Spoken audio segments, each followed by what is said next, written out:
कि हमारा जो दिल धड़क रहा है कितनी बार धड़क रहा है, 72 बार, यानी कि हमारे 1 मिनट में 72 कार्डियक साइकिल हो रहे हैं। 0.1 सबसे पहला 0.1 सेकेंड तक आर्ट्रिया सिस्टोल होगा, यानी ये जो आर्ट्रियम था ये सिस्टोल होगा। सिस्टोल का मतलब समझ जाइए, सिस्टोल का मतलब सिकुड़ना, S for systole, S for सिकुड़ना, यानी ये सिकुड़ेगा। जब ये आर्ट्रियम सिकुड़ेगा तो जितना भी ब्लड आर्ट्रियम में था, दोनों आर्ट्रियम से ब्लड कहाँ जाएगा, वेंट्रिकल में। सीधी सी बात, जब ये आर्ट्रियम सिस्टोल हो रहा है तो वेंट्रिकल क्या हो रहा है, डायस्टोल। क्यों? क्योंकि ऊपर से जब चपेगा यानी सिकुड़ेगा तो ये खून सारा का सारा वेंट्रिकल में भर जाएगा, यानी इस दौरान वेंट्रिकल क्या होगा, डायस्टोल होगा। क्लियर हो गया होगा। अब 0.3 सेकेंड के लिए जैसे ही खून आया है वेंट्रिकल में, अब ये वेंट्रिकल क्या होगा, सिकुड़ेगा और ये खून सारा का सारा पूरे बॉडी में भेज देगा, यानी ये क्या करेगा, वेंट्रिकुलर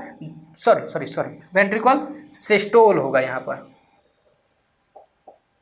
वेंट्रिकुलर सिस्टोल। अब जब वेंट्रिकुलर सिस्टोल होगा, एग्जाम्पल के लिए जैसे ही हम इसको दबा रहे हैं या ये दब रहा है तो उस समय ऊपर वाला भी तो थोड़ा सा सिकुड़ेगा, फैलेगा, यानी कि जब वेंट्रिकुलर सिस्टोल होता है तब आर्ट्रिया डायस्टोल होता है। याद रखेंगे कि जब कोई भी सिस्टोल होगा तो उसका जो अपोजिट है वो डायस्टोल हो जाएगा। क्लियर हो गया होगा। 0.1 सेकेंड के लिए आर्ट्रिया सिस्टोल और 0.3 सेकेंड के लिए वेंट्रिकुलर सिस्टोल। अब बोला जा रहा है कि हमारा जो हार्ट था उसमें लगभग जितना भी खून था सब हमने पंप कर दिया। अब दोबारा से रिफ्यूलिंग होगा, यानी कि रिफ्यूलिंग के दौरान ये दोनों में खून भरेगा और दोनों में जब भरेगा तो उसको ही हम बोलते हैं ज्वाइंट डायस्टोल, यानी इस समय आर्ट्रिया भी डायस्टोल होगा और साथ ही साथ वेंट्रिकल भी डायस्टोल होगा।